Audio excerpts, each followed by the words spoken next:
Murder Chase Pass. Chapter 1. Pat was a poor delivery boy, and all the townsfolk loved him. He was as trustworthy as a clock, and always delivered goods and payment on time. And he always returned at any change. He had as much work as he could handle. If it only paid well, he would have been a rich man. But Pat was so poor that when he walked on the highway, he kept his shoes in his pockets until he got to town. That way the shoes would not wear out. One night, his deliveries had kept him so late that he rushes down the dark road, his shoes still on his feet. This is what he was saying to himself. A dozen balls of gray yarn for Mistress Murphy, 3 dozen bright buttons for the tailor, half an ounce of throat drops for Father Andrew. These were the items he had been sent to fetch. He repeated them so he would be sure to remember them. Now everyone knew that there were 2 ways home from town. One was the proper highway, and the other was Murder's Path. The path was nothing more than a wet, swampy, brambly, overgrown ditch. No one dared go there because it was infested with fairies. In all the years Pat had gone to and from town, he had always taken the highway. But poor Pat was so late and so deep in thought that when he came to the fork where the path split off, he didn't even look up. He marched right down Dutch's Path without even noticing. Chapter 2. He wasn't sure how far he'd gone when suddenly a full moon came from behind the clouds.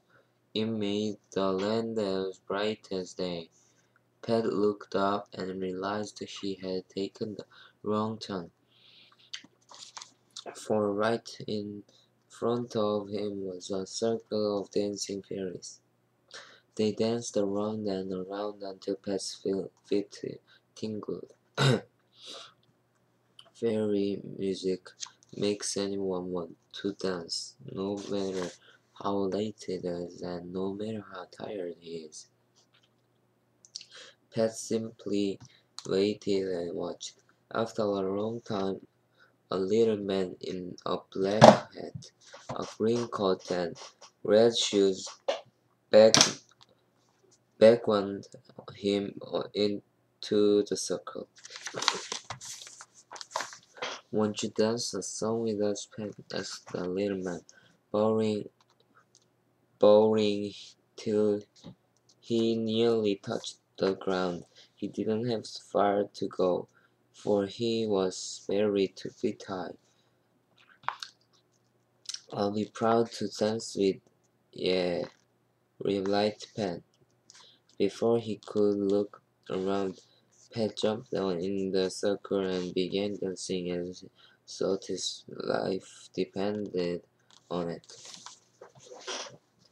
At first, his feet felt lighter than feathers. It seemed as though he could have danced forever.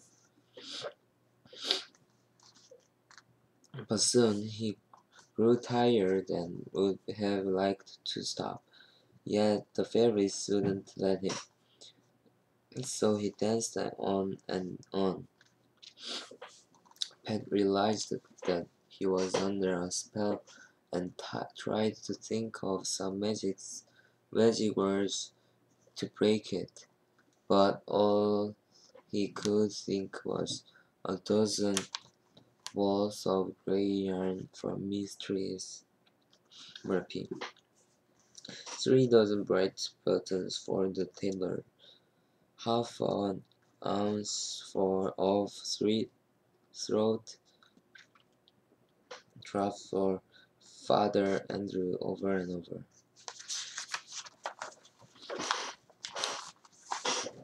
It seemed to Pat that the moon had almost set below the grass by the time the fairies finished dancing, but he couldn't be sure with all the spinning and running around. One thing he was sure of, though, he had danced every bit of leader of the soles of his shoes. His feet were blistered so that he could hardly stand. All the little fairies stood and held their sides while they laughed at him. Chapter 3. At last, the fairy with the green coat and the red shoes stepped up to him. "Don't worry about it, Pat," he said. "I will lend you my red shoes until morning, for you seem to be good-natured sort of boy." Well, Pat looked at the ferryman's shoes. They were the size of a baby's. He didn't wish to be rude, so he said, "Thank you, sir. If you would be kind enough to put them on my feet for me, perhaps you won't spoil their fine shape." Pat thought that if the ferryman put them on Pat's big feet, it wouldn't be Pat's fault if the tiny shoes broke. So he sat down on the side of the press, and the ferryman put the shoes on Pat's feet. As soon as they touched Pat's feet, the shoes grew to just the perfect size and fit him better than his socks. In addition, when he stood up, he didn't feel his blisters at all.